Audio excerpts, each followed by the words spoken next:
So welcome back traders. आज के analysis में देखेंगे कि कल हमारे डिस्कशन के अकॉर्डिंग मार्केट का क्या बिहेव रहा और मंडे के लिए हमारी बैंक निफ्टी में क्या स्ट्रेटेजी रह सकती है। यदि आप भी मेरे साथ जुड़े हैं और डेली बेसिस पे बैंक निफ्टी का एनालिसिस करते हैं तो आपको भी मार्केट प्रिडिक्शन में बहुत हेल्प मिलेगी। मैं ऐसा क्यों कह रहा हूं, मैं आपको अभी थोड़ी देर बाद डेटास पे दिखाऊंगा।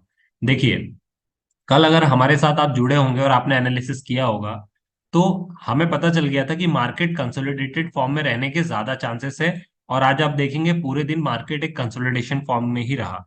या फिर मैं बात कर लूँ तो 44 43 870 की रेंज से लेके 43 600 की रेंज में ही मार्केट घूमता रहा। अब ऐसा हमें प्रिडिक्शन कैसे पता चला, आइए मैं आपको डेटा से दिखाता हूँ। देखिए, यदि मैं एफआईआई और डीआईआई की एक्टिविटीज को ट्रैक करूं और यहां पर देखें आप, अगर हम ऑप्शन में, तो ऑप्शन में आप देखेंगे कि कल निफ्टी 50 हो या बैंक निफ्टी हो, दोनों में ही पोजीशन बनाई गई है। सिमिलरली यदि मैं फ्यूचर्स में देखूं तो फ्यूचर्स में भी देखेंगे आप, बैंक निफ्टी में जो है वो पोजीशन बनाई गई है। बट निफ्टी में आप देख सकते हैं कि कल सेलिंग रही है। तो ओवरऑल ज्यादातर जो है वो पोजीशन एफआईआई और डीआईआई के द्वारा बनाई गई है, चाहे वो फ्यूचर में हो बैंक के या फिर बैंक निफ्टी का वो ऑप्शन हो। सिमिलरली डेरिवेटिव्स में आप देखेंगे तो नेट क्वांटिटी आपको देखेंगे तो आपको पोजीशन बनाती हुई या फिर बाइंग दिखेगी ऑप्शन में। और फ्यूचर्स में देखेंगे तो फ्यूचर्स में आपको सेलिंग दिखेगी क्योंकि एक बड़ा सेलिंग आया था कल निफ्टी 50 में। अब देखिए, यहां से हमें क्या प्रेडिक्ट मिलता है। अगर आप अपने मार्केट को यहां पर देखेंगे तो आपका मार्केट जो है वो 43 600 के लेवल पे ऑलरेडी आ चुका है, जो कि सबसे नीचे का लेवल है अभी तक का। इतना हमने प्रेडिक्ट नहीं किया था मार्केट 46,000 जाने के बाद कि मार्केट इतना नीचे रिटर्न आ सकता है 3000 point with in a 15 days. अब मार्केट क्योंकि ऑल टाइम लो पर है यहाँ पर, बिना एक्सपेक्टेशन के, और उसके कारण जो है वो मार्केट में जो कंटिन्यू वॉर के और दूसरे नेगेटिव सेंटिमेंट्स बन रहे हैं उनका रीजन है। तो F I I D I इसको पता है कि मार्केट ऑल ऑल टाइम लो पर है। और जब ऑल टाइम लो पर मार्केट रहता है तो सबसे ज्यादा जो है वो पोजीशन बनाने के चांसेस यहीं पर रहते हैं, क्योंकि सभी को पता है कि मार्केट यहाँ से जो है वो बहुत लो हो चुका है। यहाँ से जो है बाइंग की पोजीशन बनाने में एक बहुत अच्छा प्रॉफिटेबल ट्रेड हो सकता है। जब आप देखेंगे कि कल तक जहां पर मार्केट में सेलिंग चल रही थी, आज वहां से मार्केट में बाइंग चल रही है।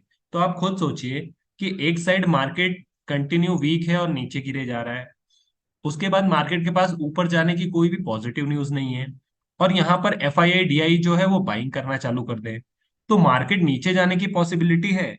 बट मार्केट को जो ऑपरेट करते हैं F I I D I, वो यहाँ पर खरीदारी कर रहे हैं, अपनी पोजीशन बना रहे हैं, और मार्केट के पास ऊपर जाने की कोई खास वजह नहीं है, ना कोई पॉजिटिव न्यूज है।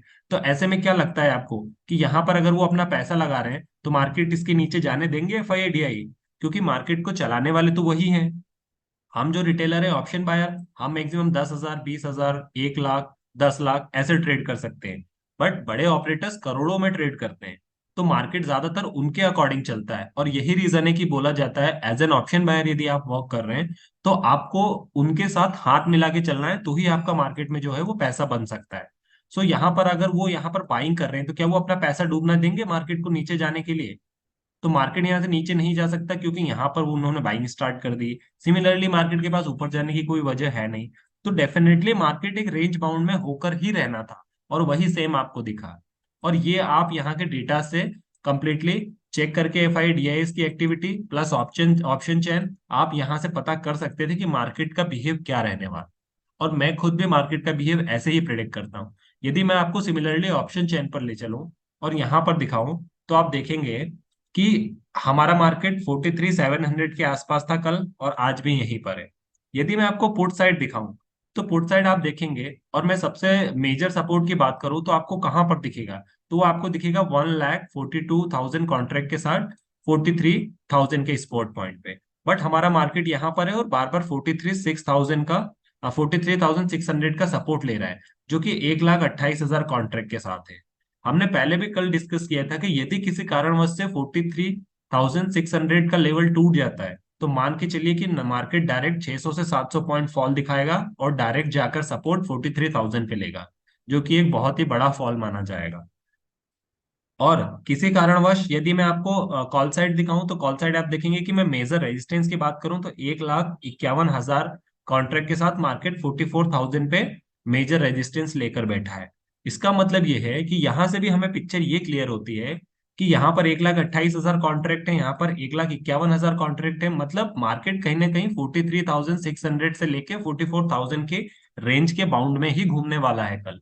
तो यदि अगर मार्केट में वॉलेटिलिटी रहती है या फ्लक्चुएशन ज्यादा रहता है, तो आपको 43,600 से लेकर 44,000 के बीच ही ट्रेड प्लान करना था। अब उसमें भी मार्केट जो है वो वीक है, बेरिश मोड में है, तो आपको कोशिश ये करना था कि मार्केट को थोड़ी देर उठने देते हैं, क्योंकि मार्केट बेरिश ट्रेंड में है तो हम बेरिश ट्रेड ढूंढते हैं, क्योंकि मार्केट का हमने हमेशा डिसाइड कर रखा है कि मार्केट का जो फ्लो रहेगा हम उसी फ्लो में जो है वो ट्रेड लेने की कोशिश करेंगे, ताकि हमारा ट्रेड लेने के या फिर सही होने के ज्यादा चांस रहे। तो मार्केट 43,600 से लेके 44,000 की रेंज में घूमने वाला था। अब यहां से हमें क्या करना था कि हमें वेट करना था कि मार्केट 43,800 पे आके टच करे, या फिर 43 या फिर 44,000 के लेवल को टच करे, तो हम वहां से जो है वो रिवर्सल प्ले करने के लिए रेडी रहेंगे।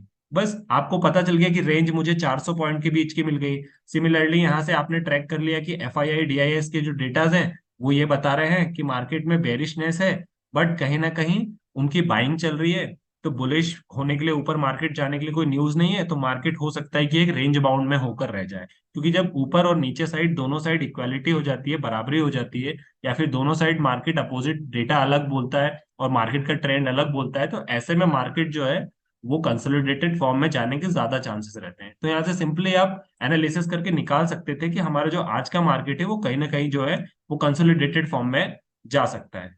अब यहाँ से मैं एज एन ऑप्शन एंट्री की बात करूं तो कितनी बार मार्केट में बनी थी, तो मेरे हिसाब से आज नो ट्रेडिंग डे था, आपकी entry as an option buyer नहीं बनती है।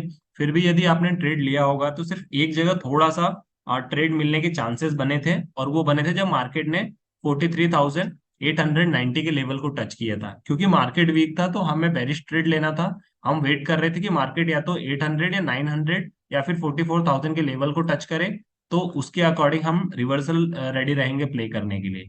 तो आप देखेंगे 43,700 890 का लेवल जब टच हुआ था, तो यहाँ से अगर आपने रिवर्सल प्ले किया होगा, सेकंड कैंडल पे भी एंट्री ली होगी, तो एक डिसेंट प्रॉफिट बना के आप मार्केट से निकल गए होंगे। उसके बाद वापस से मार्केट जो है वो एक कंसोलिडेटेड रेंज में आ। सो डेली बेसिस के एनालिसिस का यही फायदा होता है कि आप पहले से थोड़ा सा गेसिंग कर सकते हैं कि डेटास को मिला के और चार्ट पैटर्न और प्राइस एक्शन को मिला के कि आपका मार्केट क्या कह रहा है। और यदि आप इस एनालिसिस को डेली बेसिस पे रखते हैं, तो डेफिनेटली एक टाइम के बाद इतना परफेक्शन आ जाएगा कि मोर देन 50% आप ये प्रेडिक्ट कर पाएंगे, और आपके अकॉर्डिंग ही मार्केट देखिएगा बिहेव भी करने लगेगा। सो गाइस, ये था हमारा ओवरऑल एनालिसिस आज का, कि हमने कैसे एनालिसिस के बेसिस पे मार्केट को पहचाना, और मार्केट जो है वो कंसोलिडेटेड फॉर्म में होने की वजह भी हमने डिस्कस करी। अब देखते हैं यहाँ से कि कल के लिए हमारी क्या जो है वो रह सकती है पोजीशन। सो मंडे के लिए यदि मैं बात करूं, तो देखिए, अगर मैं आपको यहाँ से चार्ट पैटर्न्स दिखाऊं, तो अभी जो मार्केट है हमारा वो एक क्रूशियल लेवल पर है, जो कि 43,700 का लेवल है। अब यहाँ से मार्केट जो है, अगर 2 दिन में कुछ डेवलपमेंट होती हैं और कोई पॉजिटिव न्यूज आती है और मार्केट जो है वो पॉजिटिव देता है, तो ये मान के चलिए कि हम वेट करेंगे कि मार्केट 44,000 का लेवल ब्रेकआउट करे, उसके बाद ऊपर सस्टेन करने लगे, तो यहां से हम एक कॉल बाय करने की तरफ जाएंगे। क्योंकि अभी मैंने आपको वहां पर दिखाया ऑप्शन चेन में कि 44,000 पर एक मेजर जो है रेजिस्टेंस है। तो अगर मार्केट उस रेजिस्टेंस को ब्रेक करता है, तो ही मार्केट में आप कॉल बाय का ऑप्शन लीजिए। अदरवाइज जब तक मार्केट 44,000 के नीचे है, तब तक आप कोशिश कीजिए कि यदि मार्केट 43,900 या फिर 800 को टच करे, तो वहां से रिवर्सल प्ले करने के लिए। सिमिलरली मार्केट किसी कारण से यदि नीचे साइड खुलता है, और मान के चलिए कि 43,600 का आपको ब्रेकआउट मिलता है, क्योंकि 43,600 का जो लेवल है वो बहुत ही ज्यादा क्रूशियल है, और ये अगर टूटेगा, तो मैंने बताया कि आपको अगला जो सपोर्ट है वो डायरेक्ट 43,000 पर है। तो यहाँ से आपको 600-700 पॉइंट आराम से फॉल देखने को मिलेगा। और एक चीज और आप नोटिस करेंगे कि 43,600 का लेवल मार्केट जो है वो कई बार टेस्ट कर चुका है, और किसी लेवल को मार्केट जितनी बार टेस्ट करता है उतना ही वो वीक होता जाता है। तो आप यहाँ से देखेंगे कि मार्केट अगर एक दो बार और इसे टेस्ट करता है, तो डेफिनेटली यहाँ से फिर मार्केट जो है इसका ब्रेकआउट देगा।